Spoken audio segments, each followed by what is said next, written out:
What is up, my friends? It is 7:30 in the morning. My dog got me up at 3. I haven't been sleeping, so I might seem tireder, my voice might sound different, but it's okay. We got some good news today.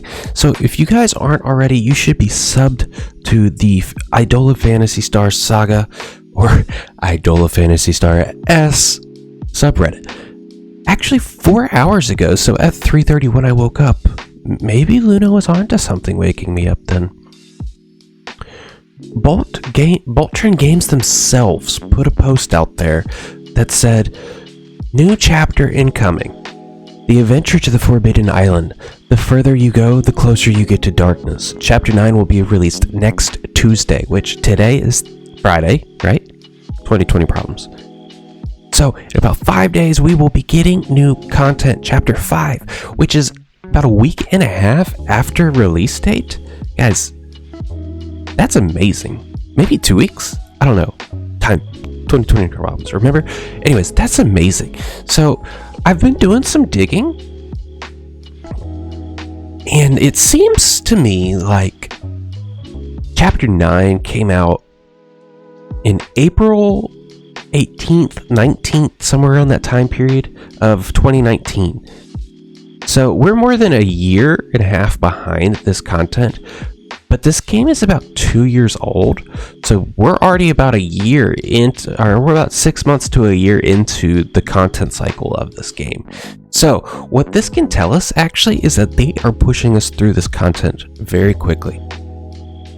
In Chapter 9, so this is a Japanese website I found. It's filled with spoiler information, so be careful as you go through it. Sorry for my yawn, I guess. Dog problems. We can see that Chapter 9 here, and we're going to have about 17 new quests. And generally on scenarios like this, they give us 100 star diamonds per new completion and then 1,000 at the end. So they're giving us about 2,700. Did I say Zess? Oh, Exos Heroes problem. Guys, I'm so sorry. They're giving us 2,700 star diamonds.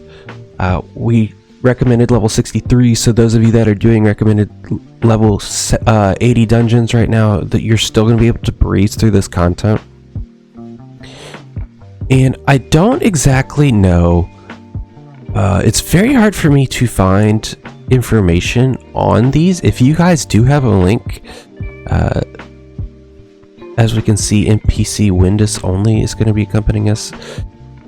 If you have a link to like what I've seen it before, but in my search for this I couldn't find it again. There a link of like what the text of these missions say, with the expected drops. Like here we see drop Elysium Fragment, drop Phantom Snake Fragment, but we don't see like which type of characters we're fighting, if we're fighting new main story characters, if they're releasing new story characters to us. I would imagine that based off this right here, NPC Windows, we only have Summer Windows in the game right now, so maybe this means that we are getting a story champion Windows. And if we're getting story champion Windows, we could potentially be getting things like Rosalinda's brother, maybe even her father. We've seen a couple of characters pop up on that side of the spectrum that are going to be accessible to us. We know that for a fact. So what this means for us as players moving forward, if they're going to be releasing content to us at this rate, and they're going to be introducing new champions to us at a very quick rate, I highly recommend that you save the star diamonds until you get that itch, and then spend it if you're free to play. And if you're pay to play, it means that you have an insane timing window to be amongst the best in the game. Or if you're whaling, you always are going to have an advantage over the general public when it comes to getting new units, making more advanced strategies around those units, and your ability to progress through maybe potentially harder content. But what this doesn't mean for free-to-play is that you can't compete with them, because when you think of it this way, if they're paying all these star diamonds for gems, they likely have to spend an equal amount of star diamonds to level those things up, to get the books, the stamina, the gold, the resources required to get them in a healthy state.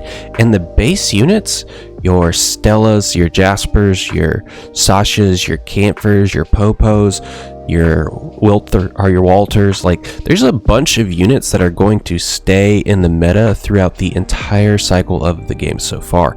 So even though there are going to be new heroes that pop up that are strong, that will give you problems, there's no reason why as a free-to-play you can't compete.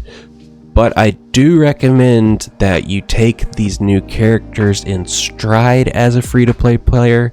Do not chase every single thing that comes out if they're going to be releasing content at this rate.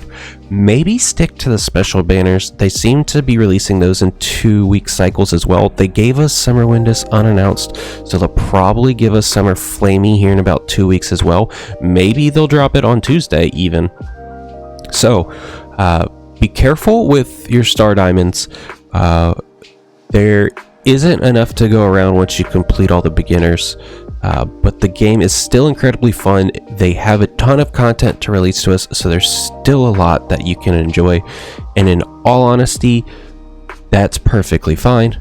I know some people are going to be salty about the fact that people are going to have an insane advantage when it comes to having additional characters and things like that, but that's really not any different than any other game. And if you're going to start a game, like I'm going to use Exos here as an example, that's a game I'm very familiar with. You're not even going to get the majority of the characters by the time you finish the campaign anyways. In this game, I feel like most of us have every character, but maybe 1 or 2 4 stars and 1 or 2 5 stars. So we're already on a really good pace based off the content in the game, and they could probably release double the hero selection, and maybe like, well, they're going to release up to chapter 15 in episode 1. There is an episode 2 which only has 2 chapters in it in the live version. So they could release all of the content there, and based off what you have in your inventory now, it would probably feel about right compared to other games like even Guardian Tales. You feel like you have a very small cast until you are well past chapter 8. So it's not uncommon to have a smaller cast, so keep within your inventory as a free-to-play player. So keep that in mind as all this new content comes out. Don't get too we'll just go butthurt about it. It does give more opportunities for people that are paying to have windows of opportunity. Say regular Windus comes out and they spend money specifically to get Windus, and then they wait a few chapters of release to get another character, and they already have Summer Windus. Now they have a very strong win composition. So they could during that time have a very strong power spike. But as a free-to-play player, you can still worry about your very core pieces, get them to 100, get them to max EB, and you're still going to be competitive in this game. The only part of this game that even remotely comes as like a wallet kicker is max limit breaking 5-star heroes. And honestly, we don't even see the top ranked players in the world have those. They don't even have a full stack of 100. So guys, right now in the state of the game, they can release a lot of content and it's still healthy in my mind. Just be aware of how often you should be spending your star diamonds and what that means for you as you progress. That they're going to be releasing a lot of content at us quickly that comes with new things to roll for. So all I am saying is that it's going to feel like you are getting further and further behind, but it shouldn't, okay?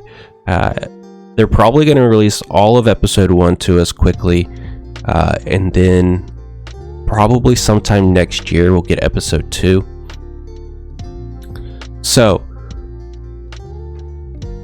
in conclusion, my 2020 no sleep brain that barely had any coffee so far, be excited for this. Boltrend is a Redditor. They are watching what we say. They are probably taking in our feedback. I have reached out to some of the community staff on their official on the official Discord, and they have gotten back to me. I don't know what that means. I did introduce myself as a content creator, so I don't know if that gave them more of a priority to talk to me or not, but they seem like very nice people. And they are looking to hire mods on the global scale, and they're going to pay out in Star Diamonds, so they seem to be trying pretty hard. The fact that they're engaging with the community even in Reddit is a good thing, and I'm really excited about the future of this. I think there's a lot to gain from this, so that's all I have to say for now.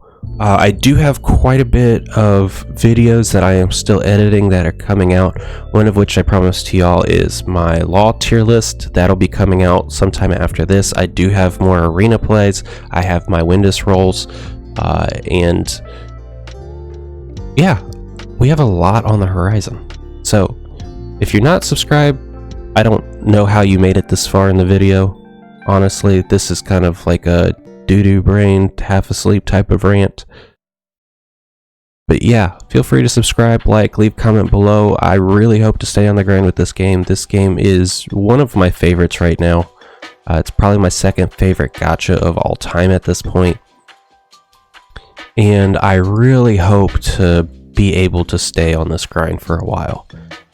So guys, love y'all. Take care. Peace.